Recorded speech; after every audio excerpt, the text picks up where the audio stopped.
मुच्यते। पूर्णस्य पूर्णमादाय पूर्णमेवावशिष्यते। ॐ शान्ति शान्ति शान्तिः।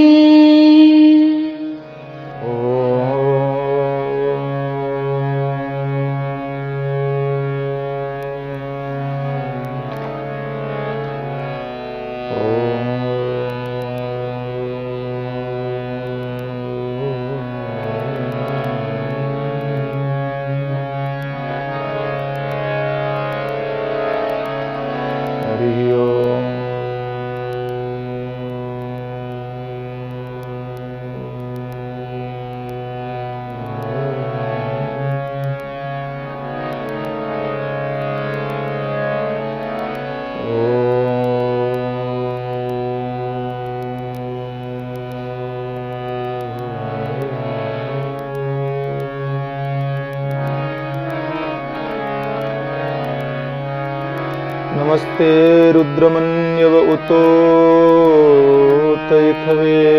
नमः। ॐ शान्ति शान्ति शान्ति। भद्रं नो अपि वातय मनः। ॐ शान्ति शान्ति शान्ति। आनन्दमानन्दकरं प्रसन्नं ज्ञानस्वरूपं निजभावयुक्तं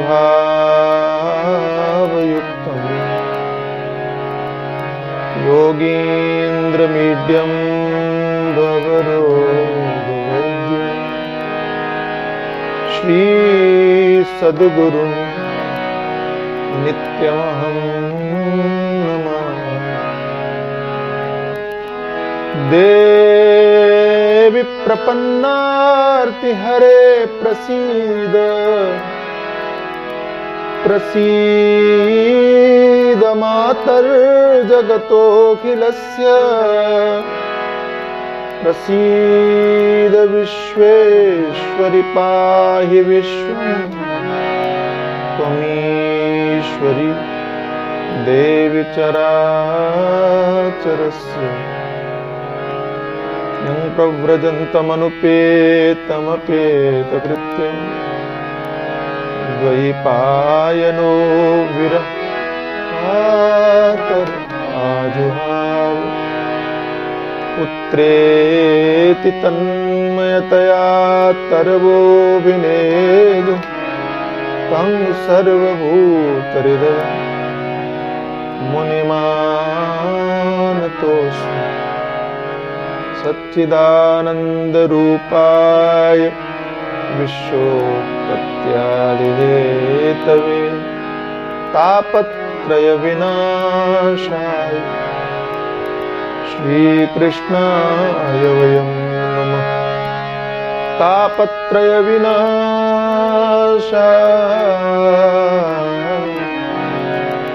श्रीरामाय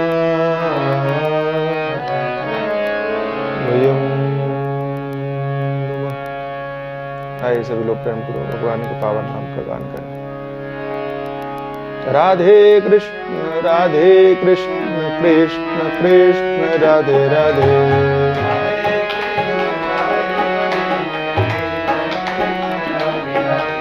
राधे श्याम श्याम श्याम राधे राधे।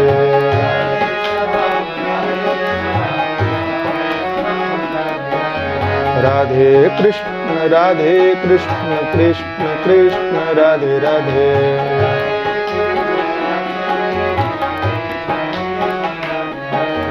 राधे श्याम श्याम श्याम राधे राधे।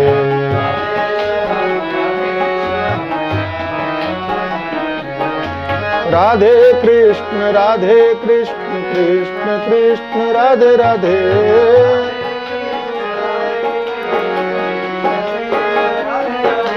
राधे श्याम श्याम श्याम राधे राधे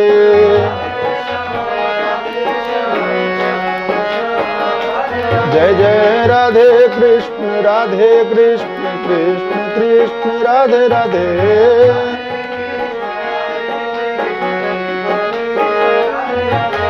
राधे श्याम श्याम श्याम राधे राधे राधे राधे श्याम राधे कृष्ण कृष्ण कृष्ण राधे राधे राधे कृष्ण कृष्ण कृष्ण राधे श्याम श्याम श्याम राधे राधे राधे श्याम श्याम श्याम राधे राधे राधे कृष्ण कृष्ण कृष्ण राधे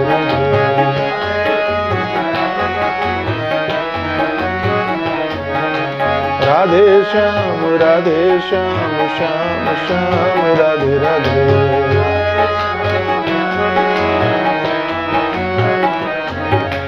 राधे कृष्ण कृष्ण कृष्ण राधे राधे राधे कृष्ण राधे राधे श्याम श्याम श्याम राधे राधे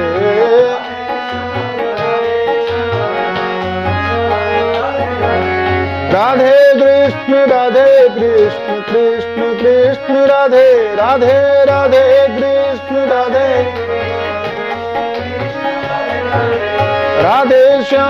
राधे श्याम श्याम राधे राधे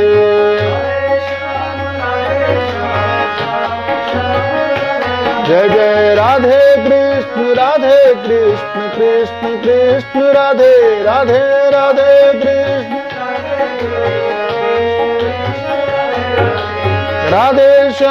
राधे श्याम श्याम राधे राधे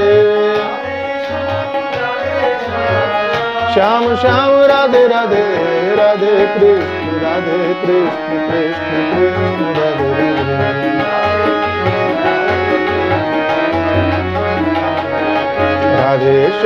राधे श्याम श्याम राधे राधे जय जय राधे कृष्ण कृष्ण कृष्ण राधे राधे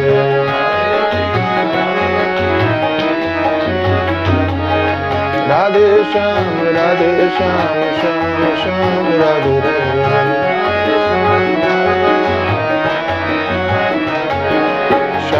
श्याम राधे राधे श्याम राधे राधे श्याम राधे राधे श्री राधा कृष्ण भगवान की जय सद्गुरुदेव भगवान की जय सच्चिदानंद भगवान की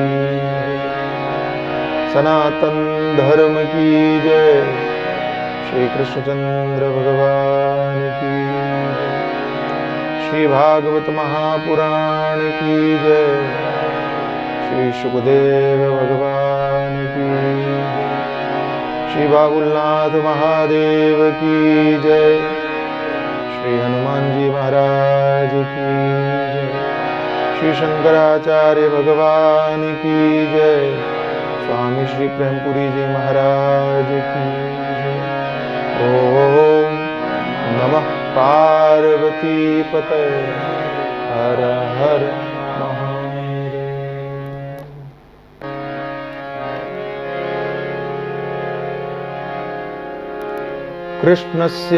कृष्णस्यासीत् सखा कश्चित् ब्राह्मणो ब्रह्मवित्तमः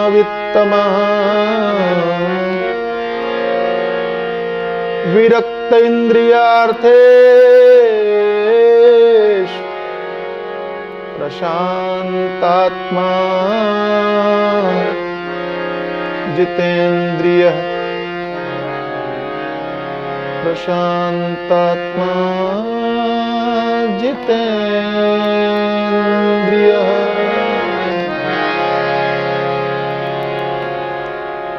कृष्णस्यासीत् सखा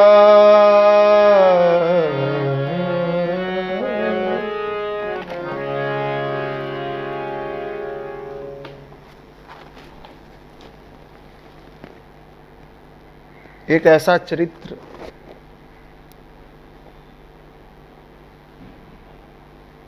एक ऐसा महान भक्त एक ऐसा महान ब्राह्मण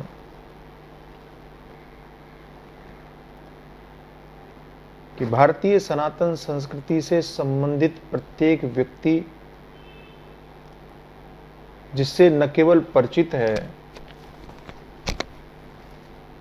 अपितु जिस पर गर्व करता है, गौरव करता है। सनातन धर्म संस्कृति से संबंधित बालक भी इस चरित्र को अच्छी तरह से जानता है। मुझे नहीं लगता कि विश्व का कोई ऐसा हिंदू होगा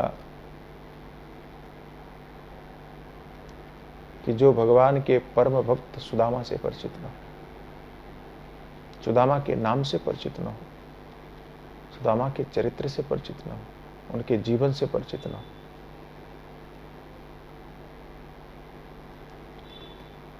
परम भक्त सुदामा का चरित्र अलौकिक है, दिव्य है, अद्भुत है। कथाएं हमें कुछ सिखाती हैं, बताती हैं, दिखाती हैं। हम कितना सीख पाते हैं, समझ पाते हैं, ये तो हमारे ऊपर निर्भर करता है। लेकिन मैं इतना अवश्य कहता हूं कि सुदामा के चरित्र को सुन के आप द्रवीभूत हो सकते हैं, रो सकते हैं, प्रभावित हो सकते हैं, लेकिन सुदामा होना अत्यंत कठिन है। सुदामा हो पाना बहुत कठिन है।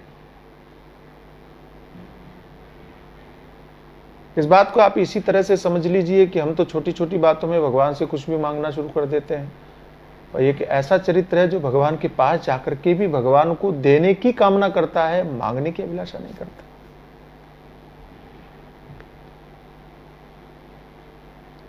इस चरित्र की तुलना भला और विश्व में किससे की जा सकती है, और ऐसा कौन सा व्यक्तित्व आपको दिखाई पड़ता है, कि ऐसा कौन सा चरित्र आपको दिखाई पड़ता है कि जहां स्वयं की आवश्यकताओं की पूर्ति नहीं होने के बाद में भी भगवान को भी देने की अभिलाषा हो, मांगने की अभिलाषा न हो।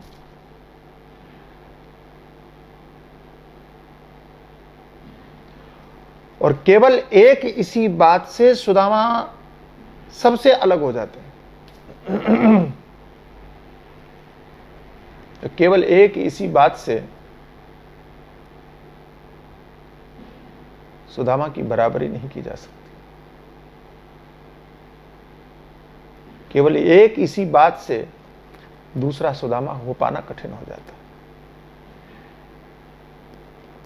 है। एक बात समझ में आती है कि आपके जीवन में जितनी भी आवश्यकताएं हैं, उन आवश्यकताओं की पूर्ति हो रही है। बहुत अच्छी मात्रा में नहीं हो रही है, बहुत बड़ी मात्रा में नहीं हो रही है, लेकिन जीवन चल रहा है, पेट भर रहा है, घर गृहस्थी चल रही है। संसाधनों की भरमार नहीं है, लेकिन संसाधनों का अभाव भी नहीं है। स्थिति ऐसी है, और ऐसी स्थिति में आप भगवान से कुछ नहीं मांगते या किसी से कुछ नहीं मांगते तो समझ में आता है। लेकिन जहां अभाव के अतिरिक्त तो कुछ है ही नहीं, खाने के लिए रोटी नहीं है, बच्चे भी भूखे मर रहे हैं, ऐसी स्थिति में भी और कोई अभिलाषा न कर पाना, यह सुदामा से ही संभव है। और अभिलाषा न करना एक अलग बात है, भगवान को देने की अभिलाषा करना समझ के परे। इसलिए भारतीय वाङ्मय लोगों के लिए चकित करने वाले उदाहरण प्रस्तुत करते हैं। संसार के दार्शनिक हों कि संसार के विद्वान हों, जब भारतीय कथाओं को सुनते हैं और देखते हैं तो चकित रह जाते हैं कि कैसे संभव है कि इस धरा पर मीरा का होना कैसे संभव है। मैं आपको विश्वास पूर्वक कह सकता हूं कि संपूर्ण विश्व में चले जाइए, मीरा की बराबरी करने वाला कोई दूसरा चरित्र नहीं मिलेगा। घर में ऐशो आराम की जिंदगी जीने वाली राजघराने की बहू केवल अपनी भक्ति के कारण सारे राज सुखों का परित्याग करके और गली गली भटकने के लिए आनंदित हो जाए, कौन संसार में कल्पना कर सकता है।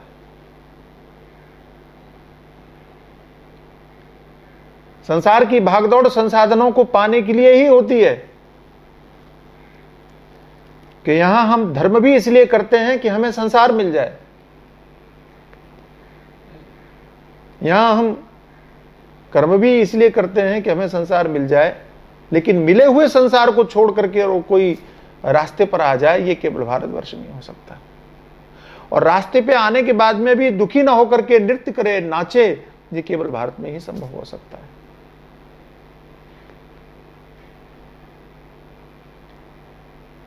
भारतीय संस्कृति, भारतवर्ष, भारत देश, भारत के मनीषा, भारत के ऋषि, भारत के महात्मा, भारत के संत, भारत के चरित्र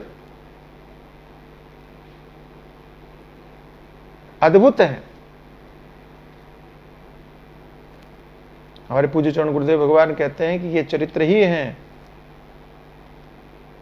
कि जो आपको प्रेरित भी करते हैं, आपको बचाते भी हैं, आपको बताते भी हैं, आपको राह भी दिखाते हैं। इन महापुरुषों ने हमारे जीवन शैली को जीने के ढंग का जो तरीका है उनको सिखाया, बताया कि कैसे जीना चाहिए।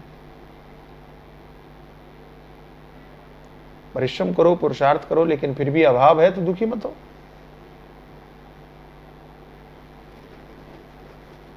कोरोना काल चल रहा है,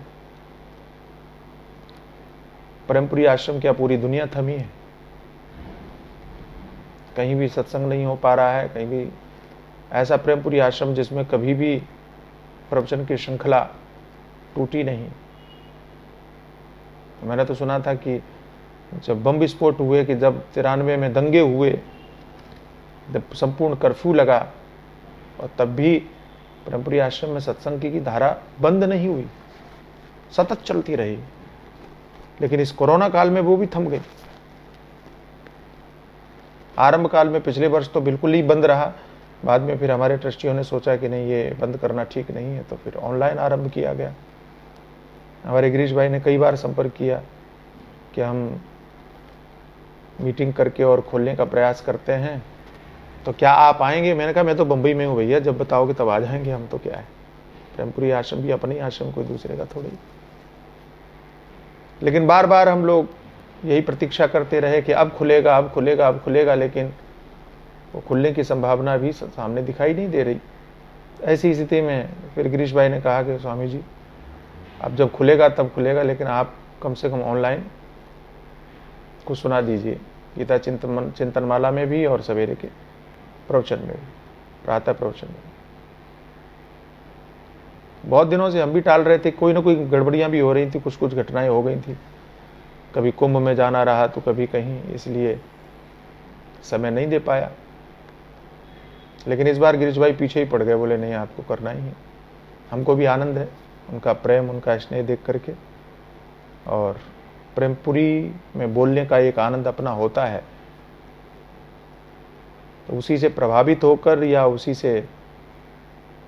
को महत्व देते हुए मैंने निर्णय किया कि हम अगस्त के महीने में 15 दिन के लिए हम आपको कुछ जरूर सुनाएंगे। फिर मैंने पूछा कि क्या सुनाना क्या है, सुबह शाम को तो विदुर नीति ही चलती है, तो सवेरे क्या करेंगे। तो उन्होंने सुदामा चरित्र लिख करके भेजा, मुझे बड़ा अच्छा लगा। अचानक उन्होंने लिखा, क्योंकि प्रायः सवेरे के प्रवचनों में कुछ न कुछ और विषय रहते हैं, लेकिन सुदामा चरित्र के रूप में जब मेरे सामने प्रकरण आया तो मैंने कहा वाह क्या बात, एक अच्छी चीज। एक ऐसी कथा कि जिस कथा से जीने की शैली समझ में आती है, अभाव में भी मुस्कुराने की शैली समझ में आती है। आपके पास कुछ नहीं है लेकिन फिर भी आप दुखी ना हो। दुनिया की किसी संस्कृति में यह संभव ही नहीं है। संसार के किसी भी वर्ग में यह संभव नहीं है कि आपके पास कुछ ना हो और आप खुश हो। और कोरोना काल ने तो सभी को बहुत परेशान किया है। ऐसी विकट परिस्थिति में सुदामा चरित्र से बढ़िया कुछ और हो भी नहीं सकता था मेरे हिसाब से। तो मुझे लगता है कि यह चरित्र सुनाया जाना चाहिए, सुनना चाहिए। प्रयास करूंगा कि थोड़ा विस्तार किया जाए, क्योंकि 15 दिन बोलने के लिए है। श्रीमद् भागवत कथा होती है, 7 दिन की कथा होती है। 7 दिन में तो 1 घंटे में कि आधा घंटे में सुदामा चरित्र समेटना पड़ता है आजकल। प्रेमपुरी आश्रम में तो फिर भी 2 समय कथा होती है, सुबह भी और शाम के सत्र में भी। तो दोनों समय में होने से थोड़ा समय ज्यादा मिल जाता है, अधिक समय की प्राप्ति हो जाती है। लेकिन अन्य स्थलों पर अब तो लोग श्रोता वर्ग ही कहते हैं कि महाराज कथा कम करो। ये भी बड़ी विकट स्थिति होती जा रही है। हम कहते हैं कि नहीं, कथा थोड़ा ज्यादा करवाओ, कि 3 से 7 टाइम रखो। अगर एक ही टाइम करवाओ वही, लेकिन कम से कम 4 घंटा तो दो। वो कहते हैं नहीं अब तो वृंदावन वाले तो 2 घंटे में कथा कर देते हैं, तो आपको 4 घंटे क्यों चाहिए? ठीक है भैया, 2 घंटे में क्या, हम तो 20 मिनट में कथा कर दें अगर आपको ऐसी चाहिए तो। अब 2 घंटे 3 घंटे की कथा में सुदामा चरित्र को आप कितना समय दे पाओगे? तो सुदामा चरित्र भी वो आधा घंटे में खत्म हो जाता है, 20 मिनट में खत्म हो जाता है। एक भजन गा देते हैं, हो गया सुदामा चरित्र, राम राम। लोगों को इसी में संतोष है तो क्या करें। श्रीमद् भागवत में इतना बहुत ज्यादा विस्तार भी नहीं है, लेकिन अन्य स्थलों में बड़ा, अन्य पुराणों में उसका बड़ा विचित्र उल्लेख है। हमारे नरोत्तम दास जी ने तो बहुत बढ़िया उसको हिंदी में भी कवित्व में मधुरता पूर्वक प्रस्तुत किया है सुदामा चरित्र को। और कथा से प्रायः सभी परिचित हैं। मुझे नहीं लगता कि, मैंने पहले ही कहा आरंभ में, कोई ऐसा नहीं दिखाई पड़ता है कि जो सुदामा चरित्र से परिचित ना हो। श्रीमद् भागवत में जो इसका कथानक है वो बिल्कुल थोड़ा सा अलग तरह से आरंभ होता है। और सुदामा चरित्र में भी, श्रीमद् भागवत के सुदामा चरित्र में भी एक विशिष्टता यह है कि यहां कथा पक्ष मुझे कम दिखाई पड़ता है, भाव पक्ष अधिक दिखाई पड़ता है। इस कथा में भी कथा को बहुत विस्तार या महत्व नहीं दिया गया, उसके भाव पक्ष को महत्व दिया गया। और श्रीमद् भागवत की कथा की यही सबसे बड़ी विशेषता है, यही वैशिष्ट्य है। 10वें स्कंद में और भगवान के चरित्र चल रहे हैं, और तब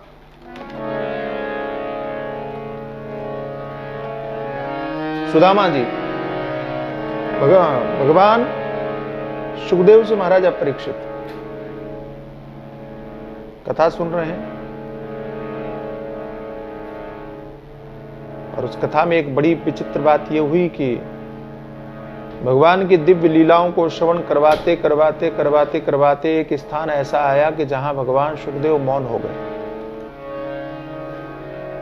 महाराजा परीक्षित ने पूछा, भगवन् यानि चान्यानि मुकुन्दस्य महात्मना वीर्याण्यनंत वीर्यस्य शोधुमिच्छामहे प्रभु।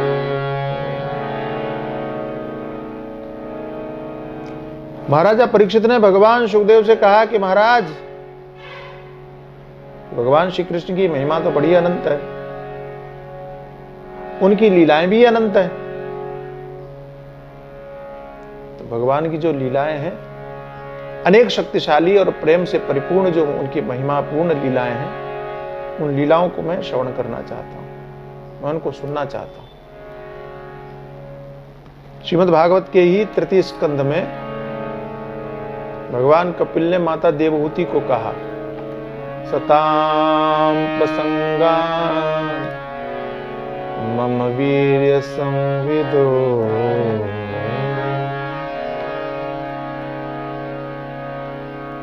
कि आप संतों का साथ करो, ये महात्माओं का साथ करोगे तभी ये महात्मा, ये संत क्या करेंगे, तो कहा कि ये भगवान की महिमा से आपको जोड़ने का काम करेंगे। सताम प्रसंगान मम वीर्य संविदो। और परीक्षित का सौभाग्य वो संत के पास में बैठे हैं, इसलिए भगवान की महिमा को श्रवण करने का सौभाग्य प्राप्त कर रहे हैं। क्यों सुनना चाहते हो? एक बड़ी बढ़िया बात कही, सावा तस्य गुणा गृणीते, सावा गृणीते करौ च तत्कर्म करौ मनश्च करौ च तत्कर्म करौ। सावा तस्य गुणा गृणीते, सावा तस्य गृणीते करौ च तत्कर्म करौ मनश्च करौ च तत्कर्म करौ। स्मरेद् वसन्तं स्थिरजङ्गमेषु, स्मरेद् वसन्तं स्थिरजङ्गमेषु, शृणोति तत्पुण्यकथा सकर्णः, शृणोति तत्पुण्यकथा सकर्णः। सावा तस्य गुणा गृणीते, सावा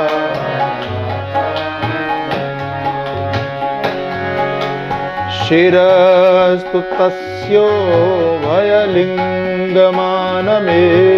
शिरस्तु तस्यो भयलिङ्गमानमेत्, तदेव यत् पश्यति तद्चक्षुः, तदेव यत् पश्यति तद्चक्षुः। अङ्गानि विष्णो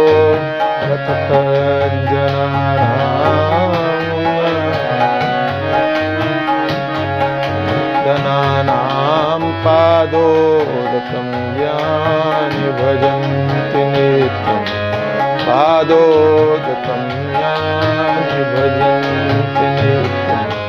सावा तस्य गुणा गृणीते, सावा सावा सावा गुणान गृणीते। भगवान सुखदेव से महाराजा परीक्षित ने कहा कि हे प्रभु, ये वाणी जो मिली है ना, ये वाणी भगवान के नाम का गुणानुवाद करने के लिए प्राप्त है। सावागया तस्य गुणान गृणीते। जो भगवान के नाम का गुणानुवाद करती है, जो भगवान के नाम का संकीर्तन करती है, मूलतः वही वाणी है। अच्छा, इन बातों से महाराजा परीक्षित ने जीवन में मिली हुई इंद्रियों के सदुपयोग का वर्णन किया है। और मूलतः इन इंद्रियों का उपयोग सदुपयोग तभी है कि जब उन इंद्रियों का सदुपयोग ईश्वर के लिए हो, धर्म के लिए हो, परमात्मा के लिए हो। तो वाणी का सदुपयोग कब है? जब कीर्तन हो। करौ च तत्कर्म करौ मनुष्य, ये हाथों का सौभाग्य कब है भाई? तो हाथ वही है कि जब इन हाथों से भगवान की सेवा हो, संतों की पूजा हो। तो आपने ये बड़ी प्रसिद्ध बात सुनी होगी कि सोने के कंकण से नहीं शोभा है हाथ की, है हाथ वो जो नाथ का पूजन किया करे।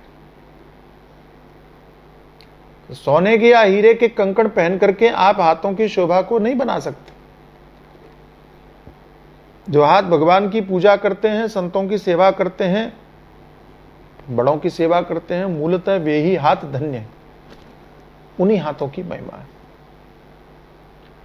स्मरेद वसंतम स्त्रिजंगमेषु शृणोतु तत्पुण्य कथा च कर्ण। और जिन कानों में भगवान का नाम पड़ता है, मूलतः भगवान की कथा पड़ती है, मूलतः वे ही कान धन्य है। नहीं तो श्रवण रंध्र अई भवन समाना। भगवान की कथा को छोड़ करके इन कानों में कुछ भी पड़ा तो क्या है? तो कहा कि सांपों के रहने का स्थान है। भागवत में भी इस बात का उल्लेख आरंभ में किया है कई बार। तो क्रमशः सभी बातें शिरस्तु तस्यो वैलिंगमानवे, जो सिर वही है जो भगवान के सामने झुके, भगवान के विग्रह के सामने झुके, प्रणाम करे, नमस्कार करे। और तद्देव यत् पश्यत तद् चक्षु, नेत्र वे ही धन्य है जो भगवान के चरणों में झुके और दर्शन करें भगवान का दिव्य दर्शन करें। पश्यति तद् चक्षु। और शरीर का जो भी अंग है, उन सभी अंगों की सफलता तभी है जो भगवान से जुड़े। तो कम से कम प्रेमपुरी वालों का यह सौभाग्य तो है ही है। क्या आप श्रवण के माध्यम से अपने कानों को धन्य करते हैं? आपके कानों में संसार की वार्ता रूपी सर्प प्रवेश नहीं करते, भगवान की कथा रूपी अमृत प्रवेश करता है। संसार की वार्ता रूपी सर्प डसने का काम करता है तो आप मूर्छित हो जाते हैं, आप भयभीत हो जाते हैं, आप डर जाते हैं, आप पीड़ित हो जाते हैं। और भगवान की दिव्य कथामृत का जब आप रसपान करते हैं कानों के माध्यम से, तो जीवन नया हो जाता है, नवीन हो जाता है, अमृत की तरह आपको जीने का एक सहारा प्राप्त हो जाता है। तो बहुत आनंद की बात है। भगवान सुखदेव से महाराजा परीक्षित कहते हैं, इसलिए हम चाहते हैं कि आप हमको कोई दिव्य चरित्र सुनाइए। इसलिए हमारी अभिलाषा है कि आप कुछ ऐसा सुनाइए ताकि ये कान धन्य हो। अच्छा, सुनने वालों का मन कभी तृप्त नहीं होता। दशम स्कंद में इतनी सारी कथाएं सुननी, फिर भी सुनने की अभिलाषा है और अभिलाषा है। और ध्यान रखना कि भूखे आदमी को भोजन करवाओ तो एक समय ऐसा आता है कि जब वो तृप्त हो जाता है, कहता है अब नहीं चाहिए। संसार के संपूर्ण विषयों के संबंध में यही कथा समझ में आती है, सुनने में आती है कि कोई भी विषय, आप टीवी देखते देखते ऐसा समय एक आता है कि आप कहते हैं अब रहने दो, तृप्त हो जाते हैं, तृप्ति हो जाती है। गाने सुनते सुनते भी आपको एक बार लगेगा हो गया, बहुत हो। तो शब्द स्पर्श रूप रस गंध, इन पंच विषयात्मक जितनी भी अनुभूतियां हैं, ये ऐसी ही अनुभूतियां हैं कि जहां पर व्यक्ति भोगते भोगते एक दिन ऐसा कहता है कि अब बहुत हो गया, रहने दो। अधिक हो गया तो कहेगा रहने दो। लेकिन भगवान का दिव्य कथामृत ऐसा है कि यहां व्यक्ति को तृप्ति नहीं होती। तो आप कहोगे नहीं महाराज, ऊब तो हम भी जाते हैं। अब 3 से, जैसे आप ही ने कहा कि अभी या भगत लोग ही कहने लगे हैं 3 घंटे की जगह 2 ही घंटे में कथा कर दो, 4 घंटे की जगह 2 ही घंटे में कथा कर दो। ऊब जाते हैं इसलिए तो कहते हैं। तो गोस्वामी जी ने कहा ये ऊबते नहीं है, ये पहले से उबे हुए हैं, ये कथा से नहीं उबते। तो बोले रस विशेष जाना तिन नाही, इन्होंने विशेष रस की अनुभूति नहीं की है। जिस दिन कथा का रस समझ में आ जाएगा उस दिन कथा से तृप्ति हो ही नहीं सकती। वाह। जो ये घोषित कर दे कि कथा हमने बहुत सुन ली, अब सुनने की अभिलाषा नहीं है, इसका मतलब है उसने कथा सुनी ही नहीं, उसने कथा जानी ही नहीं, उसने कथा समझी ही नहीं, उसने कथा पाई ही नहीं। हमारे वेदांती लोग बहुत अच्छी तरह से समझेंगे इस बात को। उसने कथा नहीं सुनी, कथाभास समझ में आया उसको, कथा के आभास से वो जुड़ा रहा। सिर्फ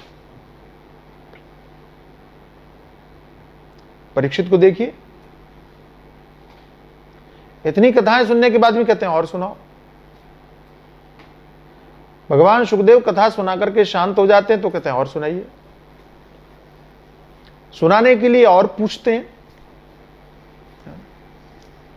हमारे यहां तो ऐसा होता है, प्रेमपुरी में जब मैंने देखा कि प्रवचन हो रहा है, कथा हो रही है, टाइम है 7:30 बजे का आरंभ करने का, तो आएंगे 7:45 बजे। महाराज का मंगलाचरण वगैरह हो रहा होगा तो चलो बाद में चलते हैं। और कथा पूरी होने का समय होता है 8:30 बजे। जैसे ही 8:30 बजे अगर विषय पूरा नहीं हुआ है, महाराज थोड़ा सा और आगे बढ़ते जा रहे हैं, तो पीछे से खिसकना शुरू कर देते हैं। अच्छा, जिनको काम है, ऑफिस में जाना है, वो खिसके तो समझ में आता है, दूसरे भी खिसक जाते हैं। ये टाइम हो गया, अब क्या है, छोड़ो। मैं उनको दोष नहीं दे रहा हूं, मैं बता रहा हूं। रस विशेष जाना नहीं। और यहां उल्टी गंगा बह रही है, या यूं कहिए कि यही सीधी गंगा है कि भगवान सुखदेव कहते कहते चुप हो गए तो ये पीछे से शुरू हो जाते हैं कि महाराज और शुरू करो। श्रोता ऐसा मिले तो सुनाने वाले को भी आनंद आता है। अब श्रोता ही जगह छोड़ करके जाने लगे तो सुनाने वाला भी क्या सुनाए फिर। अद्भुत बात है। और ऐसी ऐसी बातें कहते हैं कि वो सामने वाला सुनाने के लिए विवश हो जाता है। कहा महाराज ये शरीर धन्य करना है, शरीर की धन्यता के लिए आवश्यक है, ऐसा करिए, सुनाइए। अच्छा, आप लोग जानते हैं कि श्रीमद् भागवत में सूत जी महाराज शौनकादिकों को कथा सुना रहे हैं। सेतु का काम वही कर रहे हैं। कथा पुरानी है, उस प्राचीन कथा को सूत जी शौनकादिकों को सुना रहे हैं, तो सेतु का काम कर रहे हैं। परीक्षित ने पूछा, भगवान सुखदेव सुनाने वाले हैं, तो बीच में सूत जी फिर आ गए। उन्होंने एक बड़ी प्यारी बात कही। विष्णुरातेन संपृष्टो भगवान बादरायणि वासुदेवे भगवती निमग्न हृदयो ब्रवीत। ऋषियों ने कहा कि जब भगवान सुखदेव से विष्णुरातेन, विष्णुरात कौन है? परीक्षित। आप में से बहुत सारे लोगों को पता होगा कि परीक्षित का जो वास्तविक नाम है वो विष्णुरात है। ब्राह्मणों ने जो नामकरण संस्कार किया था जन्म होने के बाद, महाराजा युधिष्ठिर ने जब सभी पूजनीय ब्राह्मणों को बुलाया और नामकरण संस्कार के लिए कहा, तो ब्राह्मण देवताओं ने उनका नाम विष्णुरात ही रखा था। विष्णुरात का मतलब है जो जिनकी रक्षा भगवान विष्णु ने की हो। लेकिन परीक्षण, प्रत्येक जगह परीक्षण करने के कारण उनका नाम परीक्षित हो गया, परीक्षित के नाम से विख्यात हो गए, लेकिन उनका मूल नाम विष्णुरात है। तो विष्णुरातेन संपृष्टो भगवान बादरायणि ही, विष्णुरात यानी परीक्षित के द्वारा पूछे जाने पर भगवान बादरायणी ही। बादरायणी कौन है? तो बादरायण है भगवान वेदव्यास जी। बादरायण उनका एक नाम है। और बादरायण के पुत्र हुए सुखदेव, तो हो गए बादरायणी। दोनों ही अलग अलग नामों का प्रयोग किया है यहां।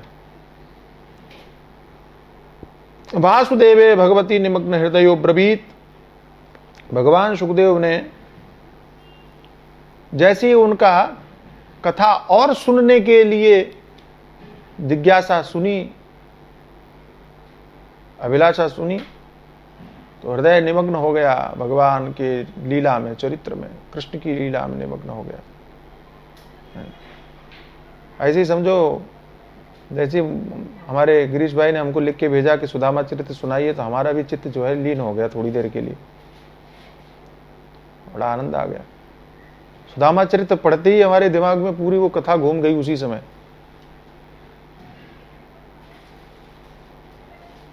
और अब मैं कल्पना करता हूं कि जब मैंने पढ़ा गिरीश भाई का वो मैसेज की वो सुदामा चरित्र, तो हमारा चित्त तुरंत वो कथानक में घूम गया। तो आप सोचो कि जब महाराजा परीक्षित ने पूछा होगा तो भगवान सुखदेव का चित्त कैसे लीन हुआ होगा, निमग्न हुआ होगा। वासुदेवे भगवती निमग्न हृदयो ब्रवीत। हमारे पूज्यजन गुरुदेव भगवान कहते हैं कि ये श्रीमद् भागवत समाधि भाषा की कथा है। और उसको जी करके कहा है भगवान सुखदेव ने। पहले अनुभव किया, फिर प्रकट किया। अच्छा, रसगुल्ला कैसा होता है? आपने खाया नहीं है और केवल सुन सुन करके कहो कि बहुत मीठा होता है, बड़ा अच्छा होता है, एक अलग बात होगी। और आपने अनुभव किया हो, खाया हो, उसके बाद में कहना हो तो जो वर्णन कर रहे हो वो आंखों में दिखाई पड़ेगा, जो वर्णन कर रहे हो वो आपके शरीर में दिखाई पड़ेगा, वो रोम रोम में दिखाई पड़ेगा। आपने कुंभ में दर्शन किया, आपने शाही स्नान का दर्शन किया, वहां अगर आप उपस्थित थे, फिर कोई पूछे तो आपका जो शरीर बताएगा, रोम रोम पुलकित हो उठेगा। और सुन के बताओगे तो कहोगे तो बोले यार बहुत बड़ा कार्यक्रम होता है, बड़ा भव्य दिव्य होता है, कुंभ तो क्या ऐसा वैसा, जैसे पत्रकार बताते हैं। और पत्रकारों का बताने का तरीका होता है केवल आपको सूचना दे देना, और भक्त का बताने का तरीका होता है कि आपको जीवंत कर देना। वो आपको उस परिस्थिति में पहुंचा देता है, ऐसा वर्णन करता है भक्त। भगवान सुखदेव वर्णन कैसा करते हैं? पत्रकार की तरह नहीं, आपको केवल सूचना नहीं पहुंचाते, आपको जीना सिखाते, उस परिस्थिति में जीना सिखा देते। क्यों? क्योंकि वो जी करके बोलते हैं। निमग्न हृदयो ब्रवीत, तल्लीन होकर के वो कथा कही। कथा कही कैसे? ये भी बड़ी विचित्र बात है भाई, कि कथा कहते समय भगवान सुखदेव पहली बात तो भागवत में नाम ही नहीं लेते परीक्षित। ये बड़ी विचित्र बात है, नाम नहीं लिया।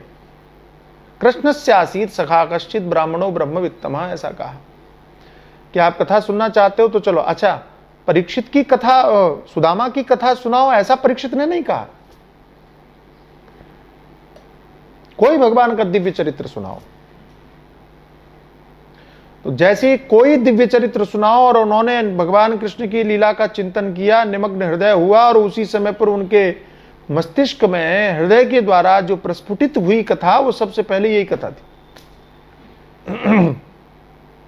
और प्रायः हमने देखा है कि कोई भी कथा जब कही जाती है तो उस कथा में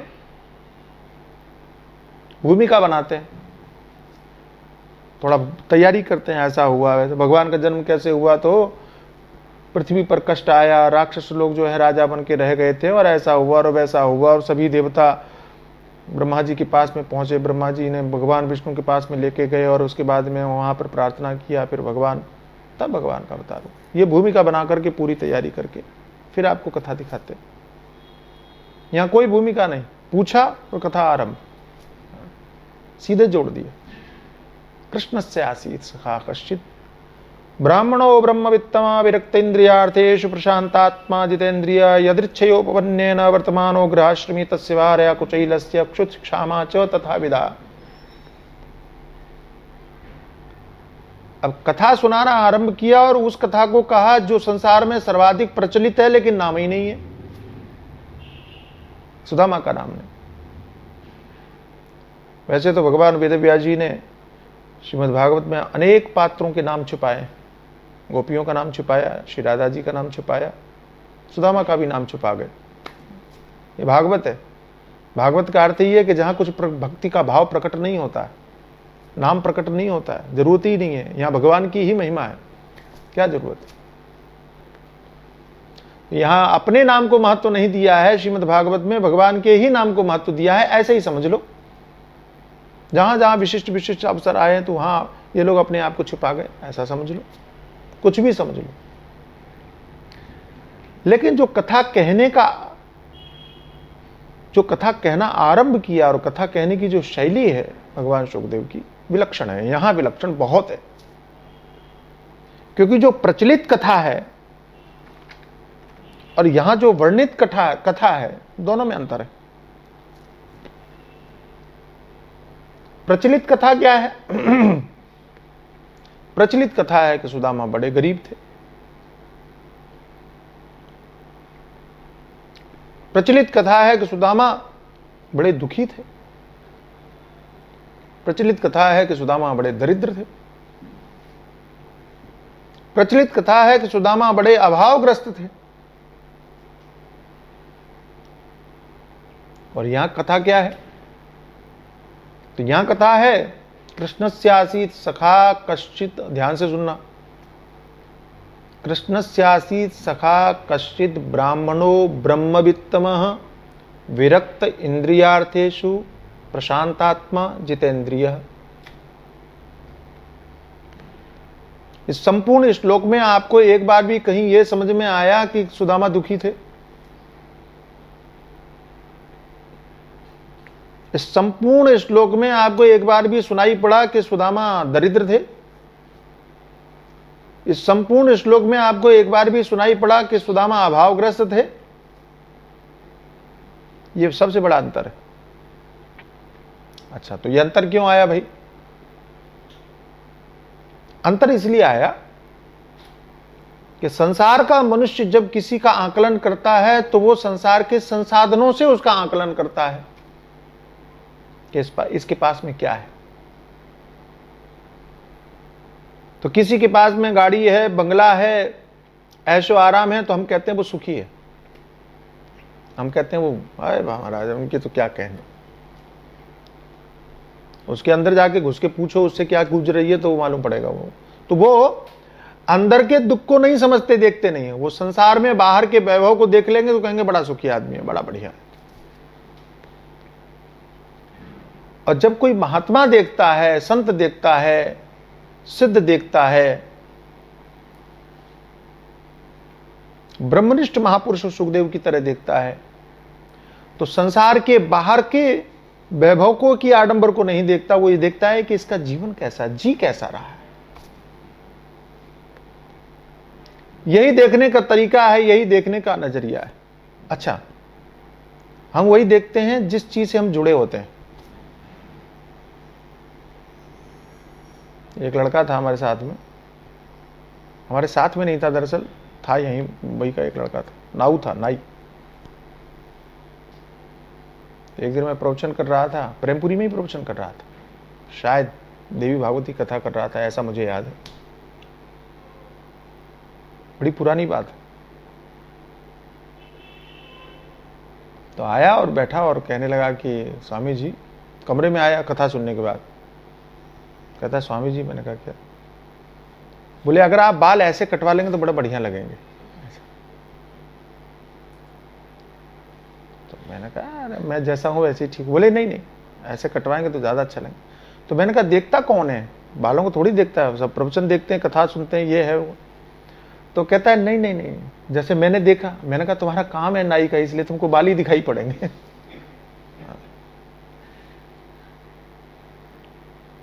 तुम अच्छा और देखो, आप कभी प्रैक्टिकल करना। आप मन की बड़ी विचित्र स्थिति है। अगर आप दुकान में नई चप्पल खरीद लो ना, नई चप्पल पहन के चलो, तो आपको सबके पैरों में चप्पल ही दिखेंगी। आप घड़ी खरीद लो तो सबके हाथ में घड़ी दिखेगी। वैसे आप कभी नहीं देखते हो, लेकिन आपने खरीदी है और आपने पहनी है तो आपको सबके हाथ में घड़ी नजर आई। इसने पहनी, नहीं पहनी, इसकी ठीक नहीं, मेरी ज्यादा ठीक।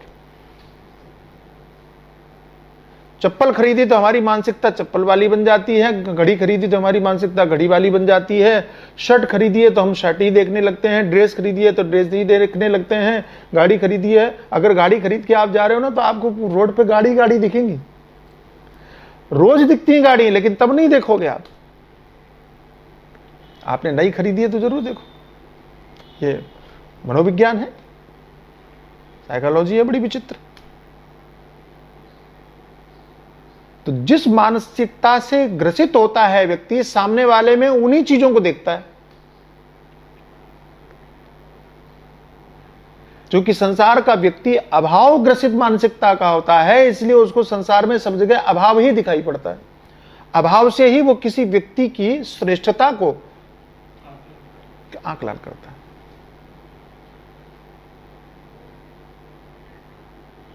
और महापुरुष, संत महापुरुष, ब्रह्मनिष्ठ महापुरुष, भगवत भक्त, उन्होंने जो पाया हुआ है उसको देखते हैं कि अगर उसमें है, आहा बहुत बढ़िया। क्या है क्या नहीं उससे कोई लेना देना। क्या करता है उसके जीवन के अभाव से, संसाधनों के अभाव से, व्यक्ति के व्यवहार से उनको अर्थ नहीं है, मतलब नहीं है, उनके तो अध्यात्म से अर्थ है। अच्छा, ये बड़ी महत्वपूर्ण बात है, ये आपके लिए बड़ी महत्वपूर्ण बात है। ये आपके लिए एक पैरामीटर का काम करेगा। पैरामीटर ही बोलते हैं, क्या बोलते हैं, जो मापने का काम करे, पैरामीटर का काम करेगा। ये हमारी वृत्ति के पैरामीटर का काम करेगा, हमारी वृत्ति को तौलने और समझने का काम करेगा कि हम सामने वाले में क्या देख करके प्रभावित हो रहे हैं। ये बता देगा कि आप किस प्रवृत्ति की व्यक्ति है। सामने वाले में हम कौन सी योग्यता देख रहे हैं, सामने वाले की श्रेष्ठता में हम कौन सा आकलन कर रहे हैं, सामने वाले को हम क्यों विशिष्ट समझ रहे हैं, क्यों विशिष्ट मान रहे हैं।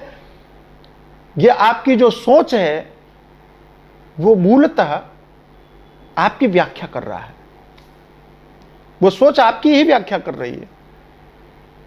वो बड़े बड़े महात्मा है, कैसे बड़े महात्मा है भाई, तो उनका बड़ा आश्रम है, तो इसका मतलब है कि आपके मस्तिष्क में बड़ा आश्रम ही व्यक्ति की बड़प्पन में भूमिका निभा रहा है। यानी आपको उसकी साधुता से कोई मतलब नहीं है, आपकी उसकी विद्वता से कोई मतलब नहीं है, आपके उसके व्यवहार से कोई मतलब नहीं है, आपको उसके चिंतन से कोई मतलब नहीं है। बड़ा आश्रम का है, इसलिए वो बड़ा है। वो बहुत बड़े हैं, क्यों बड़े हैं भाई, उनका बड़ा नाम है। तो आपने नाम देखा, बाकी कुछ नहीं देखा, आप प्रभावित हो गए, इसका मतलब है कि नाम में आपकी रुचि है, शेष कोई मायने नहीं रखता। ये जितने भी आकलन हम करते हैं, मूलतः ये आकलन हमारी अपनी ही व्याख्या होते हैं, हमारी अपनी व्याख्या।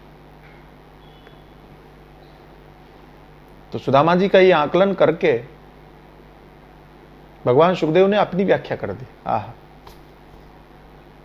संत दृष्टि की व्याख्या कर दी, साधु दृष्टि की व्याख्या कर दी कि महात्मा किसी में क्या देखना पसंद करेगा, कब उसको श्रेष्ठ मानेगा, कब उसको महान मानेगा, कब उसको सही कहेगा। तो सुदामा जी महान है, सुदामा जी श्रेष्ठ हैं, सुदामा जी विशिष्ट हैं भगवान सुखदेव के लिए। क्यों? क्योंकि सुदामा जी में जो देखा वो उन्होंने कहा, कृष्ण से आसी सखा कश्चित, कोई कृष्ण के मित्र थे। ब्राह्मणो ब्रह्मवित्तमः, ब्राह्मण थे, ब्रह्मवित्ता थे, विरक्त थे इंद्रियों के विषय से। प्रशांतात्मा जितेंद्रियः, और उनका अंतःकरण शांत था, जितेंद्रिय थे। कथा तो चलेगी, 15 दिन चलानी है, आज यहीं विराम देते हैं। कृष्णस्य आसी सखा कश्चित, ब्राह्मणो ब्रह्मवित्तम, कैसे ब्राह्मण थे, कैसे ब्रह्मवित्ता थे, कैसे विरक्त थे, कैसे प्रशांत थे, हम चर्चा करेंगे आगे। आइए प्रेम से भजन गाइए, क्योंकि जीवन जो है ना, आपने पहले भी सुना है और अभी फिर कहता हूँ, यहाँ चर्चा आज भी थी कि आपके जो शरीर है, आपकी जो इंद्रियां हैं, इन इंद्रियों के साथ में भगवान का नाम जुड़ना चाहिए, परमात्मा स्मरण जुड़ना चाहिए।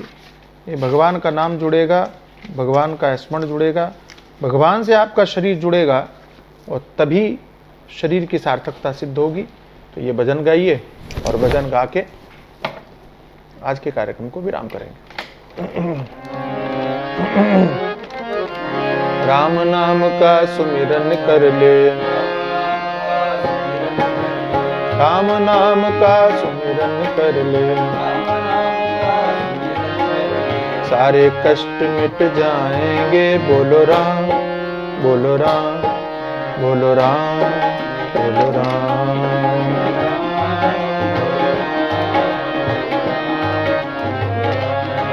बोलो राम, बोलो राम, बोलो राम, बोलो राम।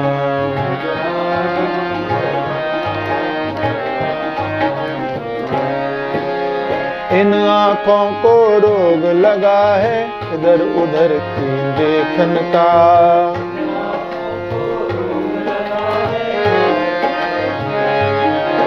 अरे इन आँखों को रोग लगा है इधर उधर की देखन का।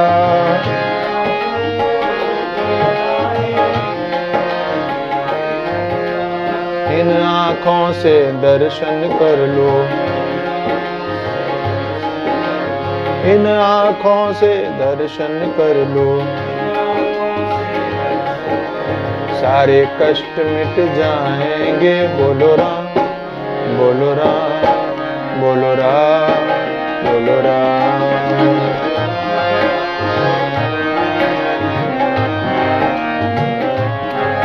बोलो राम, बोलो राम, बोलो राम, बोलो राम।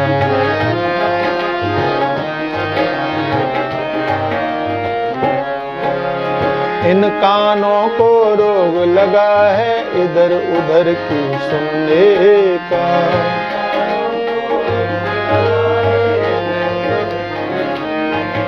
इन कानों को रोग लगा है इधर उधर की सुनने का।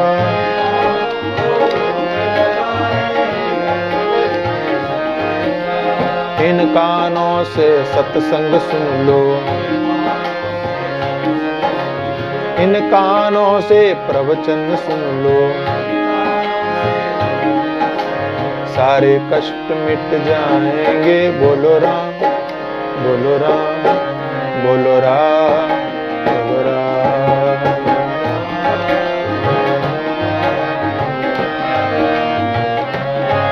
बोलो राम, बोलो राम, बोलो राम, बोलो राम।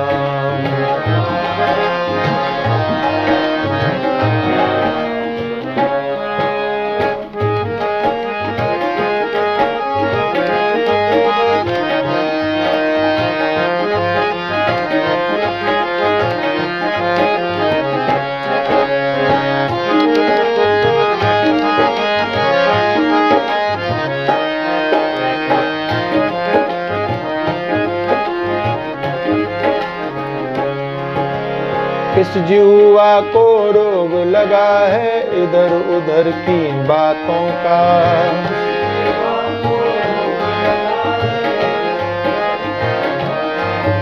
इस जुआ को रोग लगा है इधर उधर की बातों का।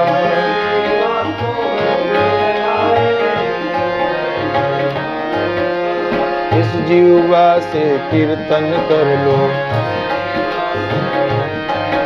इस जीवा से कीर्तन कर लो, सारे कष्ट मिट जाएंगे। बोलो राम, बोलो राम, बोलो राम, बोलो राम।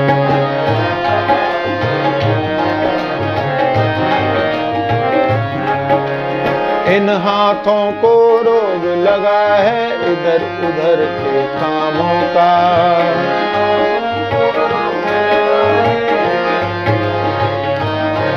इन हाथों को रोग लगा है इधर उधर के कामों का।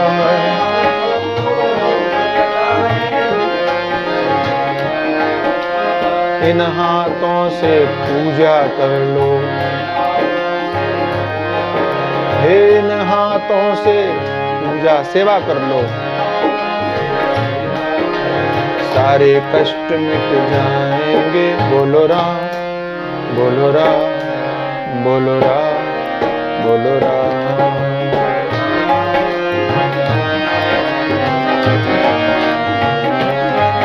हे राम नाम का सुमिरन कर लो, कृष्ण नाम का सुमिरन कर लो, सारे कष्ट मिट जाएंगे। बोलो राम, बोलो राम, बोलो राम, बोलो राम,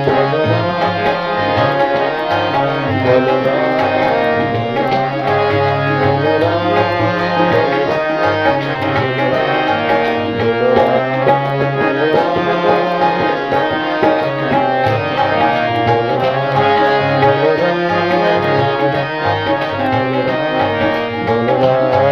राम, बोलो राम, बोलो राम, बोलो राम, बोलो।